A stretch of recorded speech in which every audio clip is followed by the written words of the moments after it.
Hello everyone, welcome again in Eng-Man YouTube channel. So in this video, we will have the fifth episode of 5 things you need to know in petroleum engineering. And today's topic is about carbon capture, utilization, and storage.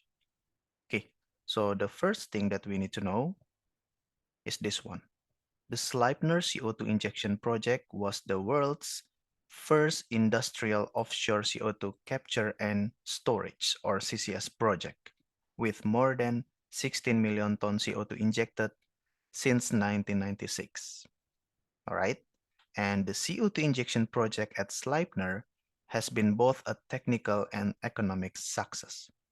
All right. So if you want to know the first industrial or commercial project of CCS, CO2 capture and storage, it's Sleipner project.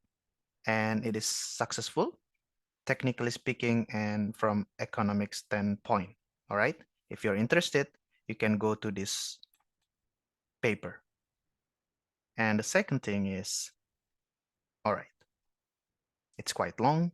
Key monitoring insights from Sleipner are the dual interpretation of seismic and gravimetric monitoring surveys to quantify the free CO2 mass changes and the plumb geometry development as a function of time, and thus they make an estimate of dissolution in formation water. All right. Together, the datasets give much richer information than when handled separately.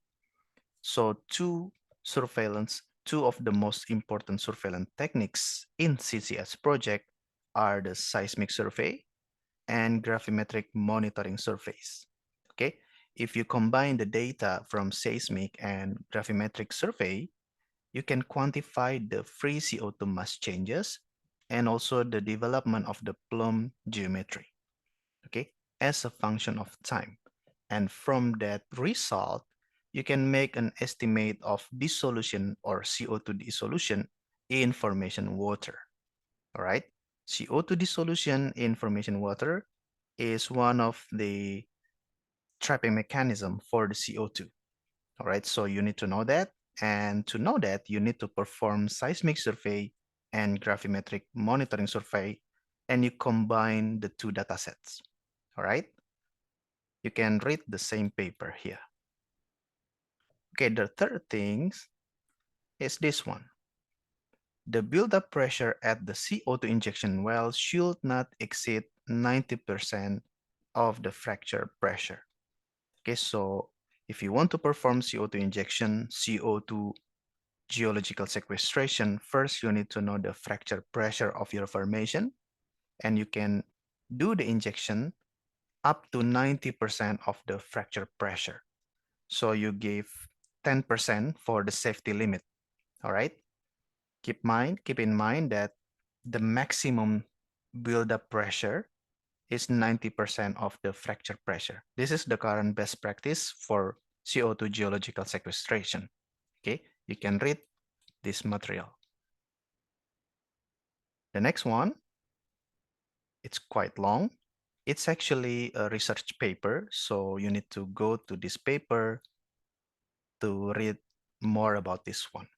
It's still research things, so it's not a fact. Okay, I can say that, but it's very important if you can capture the information from the research. Okay, so let's read it together. The simulation results show that the risk of leakage via a natural pathway can be decreased by the approach of injecting dissolved CO2 solution instead of supercritical CO2. Okay, so maybe you know that initially we prefer to inject CO2 in supercritical form, okay, injected into the formation in the form of supercritical phase. But according to this research, according to this paper, maybe it is better if you inject CO2 in dissolved solution, in dissolved condition, all right? That will lower the risk of leakage if you inject dissolved CO2 solution rather than the supercritical CO2. Why? Yeah, we can read the next points. The amount of CO2 retained by the safe trapping mechanism in the dissolved CO2 solution injection scenario is greater than that in the supercritical CO2 scenario. So the amount of CO2 retained if you use CO2 solution is greater than if you use supercritical CO2. If you inject supercritical CO2, okay, there there will be more CO2 retained if you inject the CO2 in the condition of dissolved within the solution. All right, and the next one, the this one. This one? Okay. The process of CO2 mineralization in the dissolved CO2 solution injection scenario is also much faster than that in the supercritical CO2 scenario. Okay. So the mineralization is much faster if you inject CO2 in dissolved condition. And the last thing is changing the injection fluid from supercritical CO2 to a dissolved CO2 solution can significantly increase the safety of the CO2 geological storage. Okay, so it's a conclusion.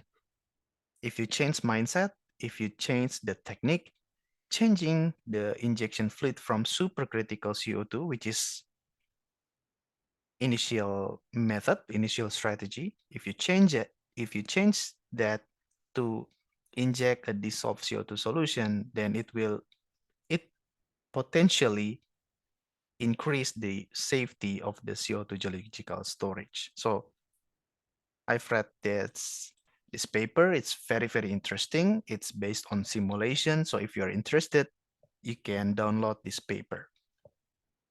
Okay, the last one is deep saline aquifers have the largest CO2 storage capacity in the geological storage options, okay? So maybe you already know that deep saline aquifers possess or exhibit the largest CO2 storage capacity in the world.